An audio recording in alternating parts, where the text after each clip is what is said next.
Hey, my name is Milan, and in this video I'll show you how to build a CI/CD pipeline using GitHub Actions completely from scratch, and we're going to use it to deploy our .NET application into Azure.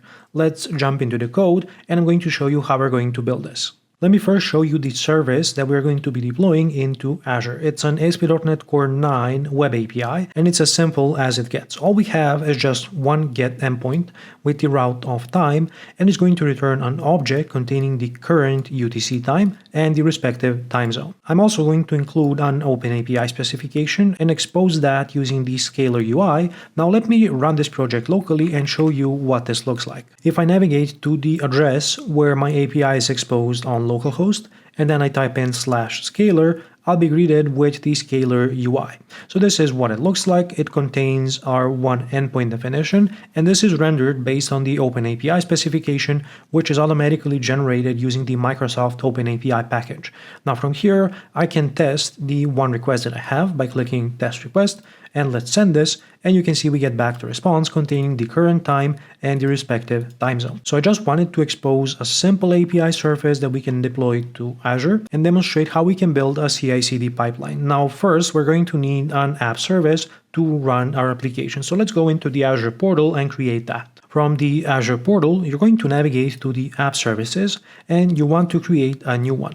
I'm going to be creating a web application without a database, so this is going to navigate me to the respective UI for configuring my app service. Now the first thing you want to choose is a resource group, or create a new one if you don't have it. I'll use YouTube, which is a resource group that I already have, and I use it for all of my videos. Then we have to assign a unique name to our service, and let's see if we can take time service, and you can see that Azure is going to append some prefix to make this unique. I can also uncheck this box here, and if this name isn't taken, I should be able to create it. So you can see that time service at azurewebsites.net seems to be available. So let's use this simpler version and see if we are able to secure it once we end up creating our app service. Then we have to choose how we are going to publish our application. We can either publish from code or using a container. Using a container allows you to choose between a Linux or Windows container, and when you are deploying your code, you have to first choose your runtime stack.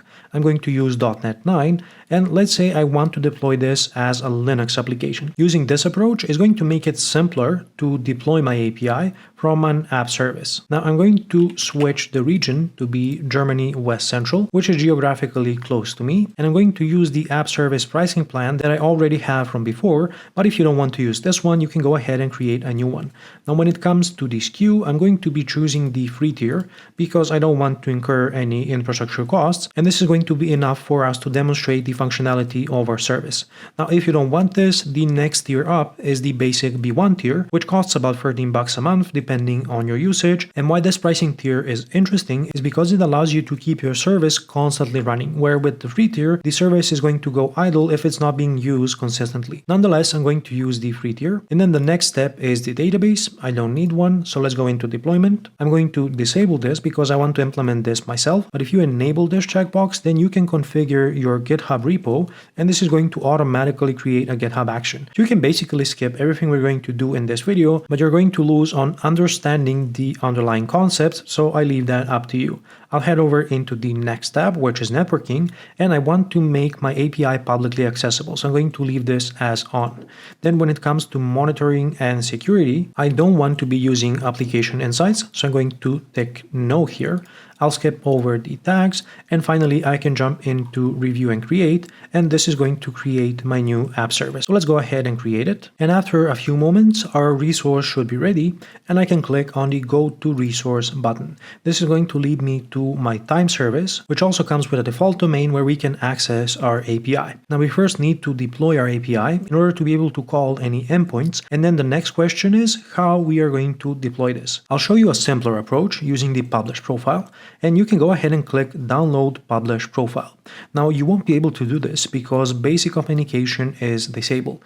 This is because this is a less secure way of deploying your applications, but it's also more straightforward. So if you go into configuration and you scroll down on the basic settings, you should see this setting here, SCM basic auth publishing credentials. I'm going to make sure this is enabled, and then let's go ahead and save this. And after the update completes, I should be able to go to the Overview tab and download the publish profile. So you can see that the publish profile has been downloaded, and I'm going to store this for later and make sure that you don't expose this because it contains some sensitive information. So that's all we need from our app service for the time being. Now let's go into VS Code, where I'm going to show you how to create a CI/CD pipeline using GitHub Actions. In order to define a CI/CD pipeline with GitHub Actions, you need to create a YAML file inside of the GitHub/workflows folder at the root of your repository. So I already created this file. It's called build and deploy. And what we have to do is define the individual steps. So I'm going to start by giving this a name. Let's call this the time service CI, which is short for continuous integration. Then I'm going to define how this is going to be triggered. To do this, you say on, which means on which event I should run this workflow. So I want to run it when I manually dispatch a workflow. This is the workflow dispatch trigger, or when a push happens to a specific branch, and you can specify multiple, but I configured it to use the main branch. Then I'm going to define some environment variables. I'll need a variable to represent my Azure web app name. We called it the time service. I'll specify the path where I'm going to publish my project. This is going to be inside of the time API, and then the respective publish folder. I can configure my .NET version. I'm using a wildcard to use the latest .NET 9 version. I'm specifying the path to my solution, which is time API SLN. And if your solution is nested inside of some folder, then you'll have to adjust that. The same goes for the project path. The API project path is just time API, and the publish directory is called publish. So now that I have my environment variables, I can define the jobs inside of my workflow. And I'm going to have two jobs. The first one is going to be called build and test. I can give it a more developer-friendly name, and I can configure which operating system I want this to run on, where Linux is typically going to be the cheaper alternative compared to Windows, so I'll be using Ubuntu latest. And then the next part is configuring the steps inside of this specific job. So the first step is going to be calling a built-in action that we have, and this is the checkout action. This is just going to prepare our codebase and make it available inside of the GitHub Actions runner. The next step is going to be setting up the .NET version, and I'm going to use my environment variable to configure which .NET version I want to use, and I'll be using a ready-made action called actions setup.net. After I have .NET set up, I can go ahead and restore my project by calling .NET restore. So notice that the .NET CLI is available, and I can specify the path to my solution. After I restore my project, I can go ahead and build it. So I'm going to say .NET build, specify the path to the solution, and I'll use the release configuration, and I can also specify the no restore flag because I've restored it in the previous step. This is going to slightly improve the performance of the build command. Then I'm going to specify the testing step, and this one is optional. I'm just adding it to make the CI pipeline more complete. I'm running .NET test, specifying the solution path. This is going to find any test projects inside of your solution and run them. I'm using configuration release, specifying the no restore and the no build flags, and I'm also specifying verbosity normal to get some more detailed logs in the output. Now, because we don't have any tests, this step won't do anything, but in a proper CI pipeline, you definitely want to have a testing step because you don't want to publish or deploy your application if your tests are failing. So after the build and test completes, I will go ahead and add the publish step, and this is going to use the .NET publish command, specify my project path. Because I only want to be publishing one project, I will specify configuration as released, no restore and no build, and I'm going to specify the publish directory to use the one that I defined inside of my environment variable.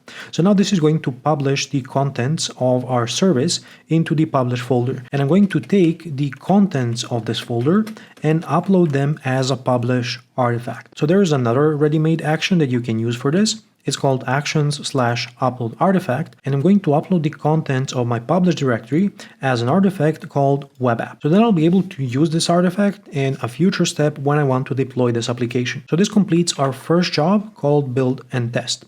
Now you can optionally introduce some additional steps here. For example, you could run code analysis with SonarQube. You could create a code coverage report and upload that. You could apply database migrations, but I'm going to keep it simple and just define my deployment step. Now, if you are looking looking for a complete CI/CD pipeline that also covers something like database migrations, I recommend that you check out my new Pragmatic REST APIs course, which is going to be available from the pinned comment right below this video. Now, going back to our CI pipeline, I'm going to create another job to represent our deployment. And in order to save us some time, I'm going to drop in the entire deploy job definition, and I'm going to walk you through the individual steps. So I'm calling this job deploy to Azure. I'm still using Ubuntu, and I'm saying that this depends on the build and test job.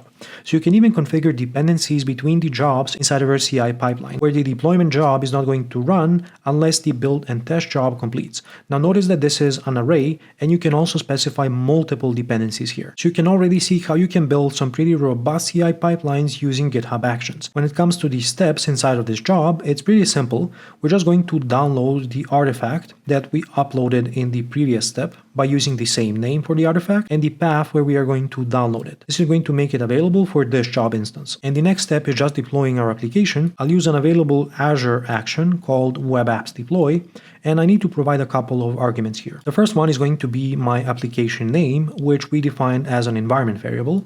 Then I need to provide my publish profile, and I'm going to provide this using GitHub secrets. You'll see how we're going to configure this value in just a moment. Lastly, I'm going to specify where the publish package is, which is available at this path that we downloaded as an artifact. And this contains our published application that we're going to deploy to the app service. So now that we have our pipeline built, we need to add it to our repository and push it into GitHub. So let's jump into the repository to also configure our secret. So here's my repository. It's publicly available on GitHub, and I'm going to leave the link to it in the description of this video if you want to go ahead and check it out. And it's also going to include the complete workflow file.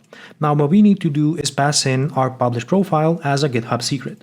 So I will go into settings and then scroll down to secrets and variables and go into actions.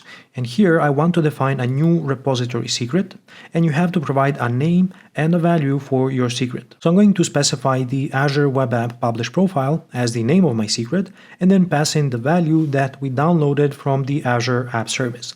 Let me click Add Secret. And this is going to make it available inside of my actions. And now I just need to push a commit into my repository. I'm going to use the Git extensions GUI to push my latest commit.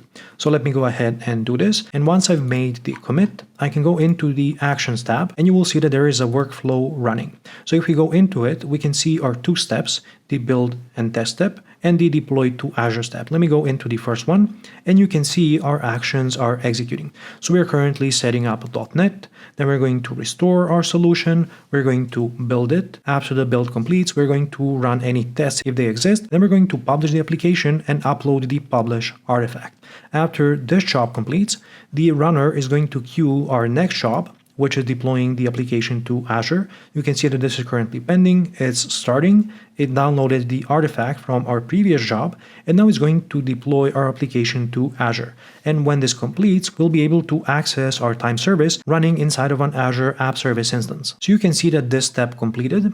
Here is the URL where we can access this application. So I'm going to head over this address and then /scalar so that I can access the Scalar UI. And finally, here is the time service running inside of Azure. You can see that the URL here is timeservice azurewebsites.net/scalar. And let's go ahead and test the one endpoint that we have, which is going to return the current time in the UTC time zone. So you can see that our application is working. You can see the response status code, the response time, which is about 40 milliseconds, which is what you might expect considering that we are running on the free plan inside of the app service. If you enjoyed this video, go ahead and click the like button right below to tell the YouTube algorithm to share it with more .NET developers. I'm going to share the repository with all of the source code in the description of this video. And if you want to learn more, check out the Pragmatic REST APIs course, which is going to be in the pinned comment right below. Now, if you want to deploy your .NET application running as a container, then you should watch this video next, where I'll show you how to build a CI/CD pipeline that's going to deploy your applications into Azure Container Apps. Thanks a lot for watching this video, and until next time, stay awesome.